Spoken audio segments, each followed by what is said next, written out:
Class 12 pass করার পর 10,000 টাকা থেকে 2 লাখ টাকা পর্যন্ত স্কলারশিপ পাওয়ার সুযোগ রয়েছে তোমাদের জন্য। তো আজকের এই ভিডিওতে আমরা বলবো কি কি স্কলারশিপ রয়েছে এবং তোমরা এই স্কলারশিপটা কিভাবে পাবে। তো চলো আজকে আমরা দেখে নিই। প্রথমেই হচ্ছে আমরা ওয়েস্ট বেঙ্গল গভর্নমেন্টের যে স্কলারশিপগুলো আছে সেগুলো নিয়ে কথাবার্তা বলবো। তো গভর্নমেন্ট স্কলারশিপের কি কি স্কলারশিপ রয়েছে যদি আমরা প্রথমে আসি, এখানে দেখো বিকাশ ভবনের স্কলারশিপ রয়েছে, যেটা তোমাদের জন্য খুবই ইম্পর্টেন্ট যারা এইচএস পাস করছো। এলিজিবিলিটি ক্রাইটেরিয়া কি আছে, যদি তোমরা 12 পাস করে থাকো তাহলে তোমাদেরকে 30% মার্কস নিয়ে পাস করতে হবে। 30% মার্কস নিয়ে পাস করলে তোমরা এটা অ্যাপ্লিকেশন এলিজিবিলিটি হবে। কিন্তু আরেকটা জিনিস যেটা মাথায় রাখতে হবে, ইনকাম লিমিট 2.5 লাখের থেকে কম ইনকাম হতে হবে, তবে গিয়ে তোমরা অ্যাপ্লাইটা করতে পারবে। তার জন্য ইনকাম সার্টিফিকেট লাগবে, তোমাদের বিডিওর কাছ থেকে নিতে হবে। এবং যেটা এরপরে আসছে তোমার গ্র্যান্ট অ্যামাউন্ট, এখানে কত টাকা পর্যন্ত পেতে পারো কোর্স অনুযায়ী আলাদা আলাদা। এবার তোমরা যখন এইচএস পাসের পর অন্য কোনো কলেজে ভর্তি হবে, ওটা মেডিকেল হতে পারে, ইঞ্জিনিয়ারিং হতে পারে, যে কোনো কলেজ হতে পারে, তো বিভিন্ন কোর্স অনুযায়ী আলাদা আলাদা হতে পারে। এখানে 1,000 টাকা থেকে 5,000 টাকা পর্যন্ত হতে পারে তার স্টাইপেন্ড। অফিসিয়াল পোর্টাল হচ্ছে svmcm.wbhed.gov.in, এই ওয়েবসাইটে গিয়ে তোমরা অ্যাপ্লিকেশন করতে পারো। নেক্সট হচ্ছে ওএসি স্কলারশিপ, এটা এসসি এসটি ওবিসি ক্যাটাগরি যারা আছে তাদের জন্য। আমরা প্রাইভেট স্কলারশিপ নিয়েও অ্যাপ্লাই কীভাবে করবে সেটা বলবো আমরা, তাই তোমরা ধৈর্য ধরে এই ভিডিওটা শেষ পর্যন্ত দেখো। ওএসি স্কলারশিপ টার্গেট কাদের করছে, শুধুমাত্র এসসি এসটি ওবিসি ক্যাটাগরি স্টুডেন্টদের জন্য। ইনকাম ক্রাইটেরিয়া 2.5 লাখের ভেতরে হতে হবে, আর ওবিসিদের জন্য 1 লাখ হতে হবে। ফাইন্যান্সিয়াল এইড এখানে কত পাওয়া যাবে, আন্ডার গ্র্যাজুয়েট কোর্স অনুযায়ী প্রতি মাসে 150 থেকে 750 এবং সাথে একটা অ্যানুয়াল গ্র্যান্ট পাওয়া যায় এখানে। আর অ্যাপ্লিকেশনের পোর্টাল হচ্ছে oasis.gov.in। এরপরে যেটা আসছে ওটা হচ্ছে Nabanna chief minister relief fund. এইখানেও তোমরা এলিজিবল হতে পারো যাদের ক্লাস 12 কমপ্লিট করার পর 50% থেকে 60% মার্কসের ভেতরে রয়েছে তোমাদের নাম্বার, এবং অ্যানুয়াল ইনকাম তোমাদের 1,20,000 থেকে নিচে, মানে প্রতি মাসে 5,000 টাকা করে হবে, আপনার 5,000 বা 10,000 টাকা করে, তাদের এই এলিজিবিলিটি ক্রাইটেরিয়ার ভিতরে তোমরা পড়ে যাবে। তো এখানে অ্যামাউন্ট করে দিচ্ছে, এখানে প্রত্যেকটা স্টুডেন্টকে যারা যারা অ্যাপ্লাই করবে এই ক্রাইটেরিয়ার ভিতরে পড়লে প্রত্যেককে 10,000 টাকা করে দেওয়া হয়। কিভাবে অ্যাপ্লিকেশন করবে, অ্যাপ্লিকেশন করার জন্য তোমাকে cmrf.wb.gov.in এই পোর্টালে ভিজিট করতে হবে। এবং আমরা বলে রাখছি, যদি তোমাদের কোনো অসুবিধা হয় যে অ্যাপ্লিকেশন করতে পারছো না, অবশ্যই কমেন্টে জানাবে, আমরা অবশ্যই তোমাদেরকে হেল্প করব। এরপরে যে স্কলারশিপটা আসছে ওটা হচ্ছে ঐক্যশ্রী স্কলারশিপ। এটা স্টেট মাইনরিটি কমিউনিটি, মুসলিম, খ্রিশ্চান, শিখ, বৌদ্ধিস্ট, জৈন, পার্সি, যে সমস্ত স্টুডেন্ট রয়েছে বিভিন্ন ধর্মের স্টুডেন্টদের, তাদের এই স্কলারশিপটা তারা অ্যাপ্লাই করতে পারবে। শেষ ফাইনাল এক্সাম, মানে যদি তোমরা 12 পাস করে গিয়ে থাকো, ঠিক আছে, তো সেখানে তোমরা 50% মার্কস তোমাদেরকে পেতে হবে। ফ্যামিলি ইনকাম মিনিমাম 2 লাখের বেশি হওয়া চলবে না। এখানে আন্ডার গ্র্যাজুয়েট এবং পোস্ট গ্র্যাজুয়েট কোর্সের উপর ভিত্তি করে বছরে 6,000 থেকে 60,000 টাকা পর্যন্ত ফাইন্যান্সিয়াল সাপোর্ট পাওয়া যায়। এর পোর্টাল হচ্ছে wbmdfcholarsship.org। এই পোর্টালে তোমরা ঢুকে এই ঐক্যশ্রী স্কলারশিপের সম্পর্কে সমস্ত কিছু তথ্য পেতে পারবে এবং ওখানে অ্যাপ্লাইয়ের অপশান থাকে। এরপরে আসছে কন্যাশ্রী, যেটা আমাদের পশ্চিমবঙ্গে খুব প্রচলিত জনপ্রিয় কন্যাশ্রী প্রকল্প। 13 থেকে 18 বছর বয়সী অবিবাহিতা মেয়েদের জন্য তৈরি এই স্কলারশিপ। ফ্যামিলি ইনকাম মিনিমাম 1,20,000 থেকে নিচে হতে হবে, এবং 18 বছর পূর্ণ হলে হায়ার এডুকেশনের জন্য এককালীন 25,000 টাকা গ্র্যান্ট দেওয়া হয়। অ্যাপ্লাই করার পোর্টাল হচ্ছে wbkanyasri.gov.in। এরপরে যে স্কলারশিপটা আসছে ওটা হচ্ছে JVNSTA স্কলারশিপ।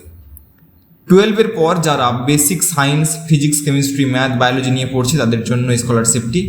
একটি কম্পিটিটিভ হ্যান্ড রিটেন টেস্ট হয়, ইন্টারভিউ ক্লিয়ার করতে হয়। এটা ক্লিয়ার করার পর এখানে প্রত্যেক মাস আপনার 1,250 থেকে 4,000 টাকা পর্যন্ত স্টাইপেন্ড দেওয়া হয়, সাথে বই কেনার জন্য বুক গ্র্যান্টও থাকে। এর পোর্টাল হচ্ছে jbnsts.ac.in, এই পোর্টালে গিয়ে অ্যাপ্লাই করতে পারো। এরপরে আমরা কিছু প্রাইভেট স্কলারশিপের সম্পর্কে কথাবার্তা বলবো, যেটা হচ্ছে রিলায়েন্স ফাউন্ডেশন স্কলারশিপ। এখানেও তোমরা এলিজিবল হতে পারবে ক্লাস 12-এ বোর্ড এক্সামে মিনিমাম 60% মার্কস পেতে হবে, ফার্স্ট ইয়ার অতএব আন্ডার গ্র্যাজুয়েট ডিগ্রিতে ভর্তি হতে হবে, তবেই গিয়ে তোমরা এলিজিবল হবে। ইনকাম লিমিট ফ্যামিলির অ্যানুয়াল ইনকাম 15 লাখের নিচে হতে হবে, তবে 2.5 লাখের নিচে হলে বেশি প্রায়োরিটি দেওয়া হয় সব জায়গায়, ওটা প্রাইভেট হতে পারে, ওটা গভর্নমেন্ট হতে পারে। গ্র্যান্ট অ্যামাউন্ট কি, পুরো ডিগ্রির জন্য সর্বাধিক 2 লক্ষ টাকা পর্যন্ত ফাইন্যান্সিয়াল সাপোর্ট দেওয়া হয়। সিলেকশন প্রসেস কীভাবে হয়, অনলাইনে ফর্ম ফিল আপ করার পর একটি অ্যাপটিটিউড টেস্ট দিতে হয়, সেখানে পাস করলে তবে গিয়ে তোমরা এতে এলিজিবল হবে। এরপরে কি আসছে, সীতারাম জিন্দাল স্কলারশিপ, যেটা তোমরা সকলেই জানো, এখানে অ্যাপ্লিকেশন করা হয়, অনেকেই করে। এখানে হচ্ছে কি, যারা এটি অত্যন্ত জনপ্রিয় একটা এনজিও স্কলারশিপ, সারা বছর ভারতীয় স্টুডেন্টদের দেওয়া হয় 12 পাসের পর 65%-এর উপরে, এবং যারা যদি মেয়েদের হয়, মেয়েদের 60%-এর আপ নাম্বার থাকতে হবে।